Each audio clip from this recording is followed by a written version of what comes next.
Hey everyone, and thanks for checking out this second video from my trip to the Presque Isle Ore Dock in Marquette, Michigan. Today, we'll look at the railroad operations and how the Lake Superior and Ishpeming, or LS&I Railroad, keeps the dock filled with iron ore pellets for those Great Lakes ships. My first video showed how the John G. Munson was loaded with ore. This video will be focused topside on those hoppers. Here's a little bit about the steel frame dock. It's 1,250 feet long and 60 feet wide. The top deck is 75 feet above the waterline. Each pocket has a capacity of 250 tons of iron ore. That's 50,000 tons of storage capacity. The latest numbers I could find show this facility loads as much as 10 million tons of iron ore each year. Alright, let's jump into the action. Once the Munson departed, all the ore hoppers were empty and needed to be replaced. Here we see a team of LS&I diesels pushing a cut of cars up the grade and onto the dock. There are 4 tracks for the hoppers, 2 for each side of the dock. I counted several times and came up with 49 cars in this cut. I will speed parts of the video up, but will include a link to another video with no narration, just the train movements and sounds of the dock if you want to check that out. Notice the background. There used to be a coal-fired power plant there. That's what this conveyor belt was used to feed. Now I believe limestone or high-cal is delivered here. Alright, back to our 2 GE locomotives. A pan down the dock shows the cut of cars will likely barely fit in that track. A battery change later and we're back in the air. They got those cars spotted and now it's time to remove the empties. Notice that worker zipping from car to car at the bottom of your screen. We'll check out what he's doing in just a minute. Meanwhile, our engineer couples with the empties. Now to that worker on the little cart. I got set up to record this hopper in front of us, but he'd actually moved on by the time I hit the record button. Watch the ore in the top of the car. Now he'd already opened the hopper door and the ore was flowing out. That next car in line emptied real quick, more like what I was expecting. And just like that, the worker's off to the next car. Now that cart is called a trap or trapping machine and it exponentially speeds up this process. This one is battery operated, but I'm told there are ones that run on gas or diesel. These provide the mechanical strength needed to open that hopper door. Notice this square piece and then notice this square head on the rail car. The piece on the trap machine has a square socket on it that fits over the square head on the hopper. Watch how this works.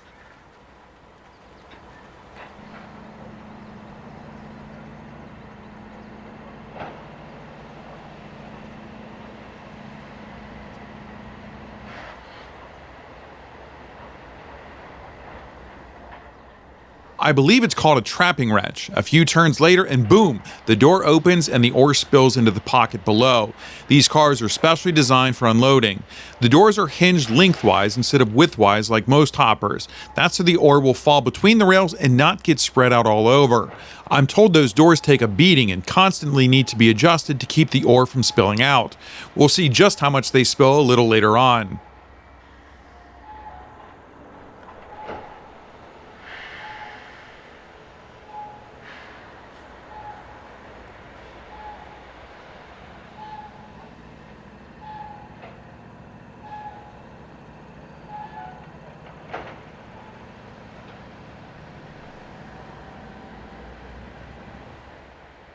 This time we'll watch the top of the ore as the gates are opened and it falls below.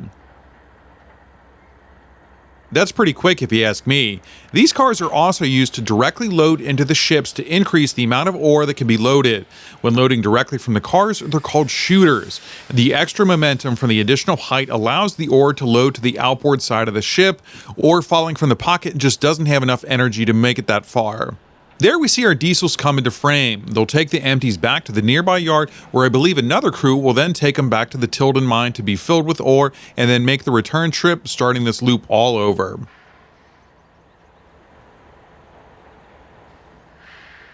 A wider shot shows how beautiful this area is. I wish I had more time up here and plan on coming back at some point and doing some rail fanning of this line. Well, let's see where these empties are off to.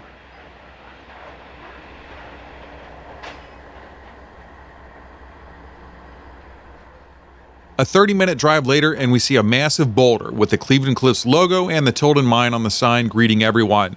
The Tilden Mine is the last remaining large and active iron mine in the Upper Peninsula of Michigan. It's located in the historic region known as the Marquette Iron Range. A closer look shows us the workers here represented by the U.S. Steelworkers Union. The Tilden Mine is on the other side of that mountain. That's the tallest point in the state of Michigan, and it's no mountain, it's actually the waste pile from the Tilden Mine. It stands about 2,000 feet above sea level. As we keep panning, we see what's left of the Empire Mine. Now, it closed in 2016 after Cleveland-Cliffs found it didn't make economic sense to keep the mine open. Plus, a mining partnership with, at the time, ArcelorMittal Steel USA came to an end. Now, at the time, Cleveland-Cliffs CEO said the same fate was not in store for the Tilden Mine. He said it had years of recoverable ore remaining. Now, Cliffs purchased a 15% share of the Tilden Mine from U.S. Steel back in 2017, giving it full ownership of the mine. Here's a look at the Tilden Mine and its processing facilities. I've used the term taconite as a catch-all for iron ore pellets, but this mine and the Marquette range features mostly hematite and magnetite. This is digitally zoomed in to give you a closer look because it's just so far away. On the left, we can see the ore pellet storage area. These structures on the right are where the raw ore is processed and the pellets are created. Now, the mine can produce as much as 8 million tons of iron ore pellets a year. That makes this one of the largest producers in the world. I'm going to include a link to a presentation Michigan State University put together on the mine and the processes involved. It's got some great details as well as some pictures for you to check out. Even more digitally zoomed in, this shot shows a front-end loader filling ore hoppers. A wider shot gives us a better view of the ore pile. I believe this building is, or was, where they would load the ore trains. I'm not sure if it's still in service though. Here's another look at the ore pile and the equipment. The area we're flying over overtook Mount Arvon as the highest point in Michigan in late 2018 or early 2019. Now, locally known as the Tilden Mine Mountain, it can be seen throughout the area. It's also less than 2 miles from the state's lowest point, the Empire Mine Pit from next door.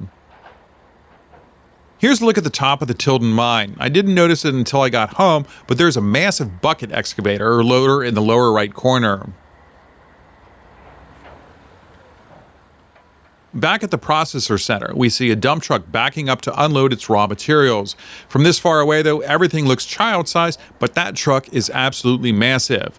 Unfortunately though, I didn't realize the truck was about to unload and missed it tip the dumper. Now you can barely see it continuing to back up in the lower right corner. Once it unloads, this conveyor belt will take the raw ore to the processing center. I'm not going to get into detail about how the ore pellets are made, but I have included a link to a very detailed video on the process from one of Cleveland-Cliffs' other facilities, its Hibbing Mine. Once the pellets have been created, they are sent by conveyor belt over to the ore pile to be loaded onto rail cars and then sail on the Great Lakes. Speaking of, in the distance, I spotted an ore train on its way to the LS&I Eagle Mills Railroad Terminal. Also, this little track vehicle I believe is used to either clear or clean the ore pellets that spill out of these rail cars.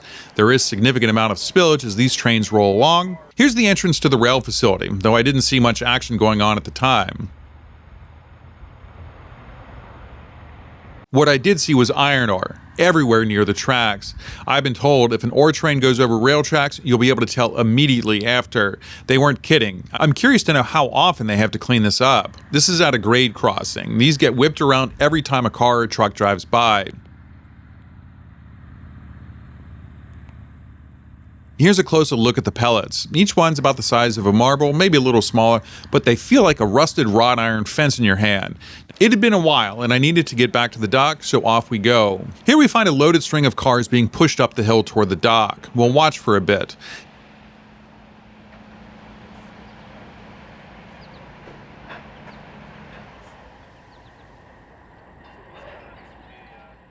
A wide view shows us 3 of the 4 strings of cars are empty now, and only the cut the train crew just brought are loaded. The crews will do this back and forth of loading until each hopper is full, and there are loaded cars on top for the next ship. Well, that about does it. I hope you enjoyed this look at the Presque Isle Ore Dock and the Tilden Mine. This was so much to see in person, and I'd love to know what you think. And if you haven't checked out my other steelmaking videos, I'd love it if you did. Until our next trip, I hope you have a great day.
So that is actually 4 ships that are bringing.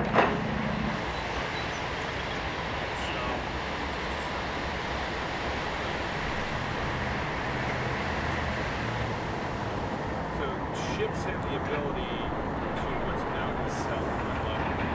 So you see how that's bulkhead kind of on the side, on this side.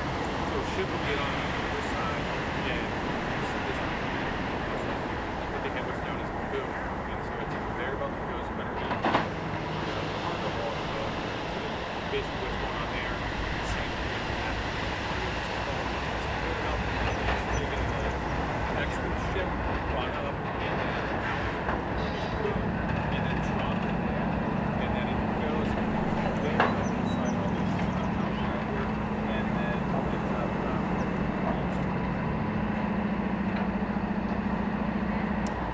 I would assume like cement, that sort of thing. Yeah, I would say.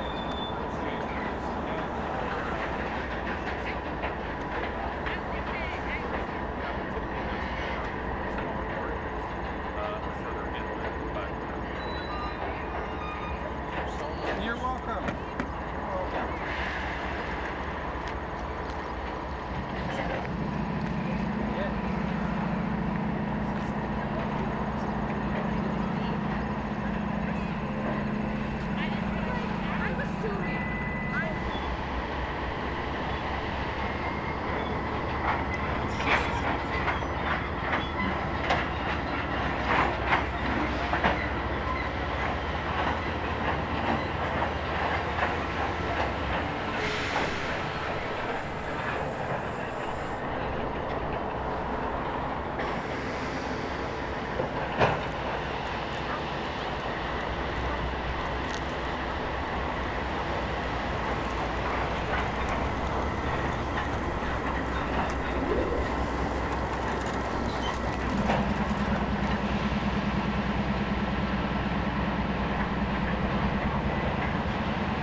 I don't understand why they kind of shift them with space between them, but what they're doing is, right now they're trying to get a hopper door open. That is active iron ore pellets there to do the silo house. And there's a ship that's actually going to be coming in and so what they do is behind one of those kind of chutes. Thank you. I mean, not the sun. Behind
that is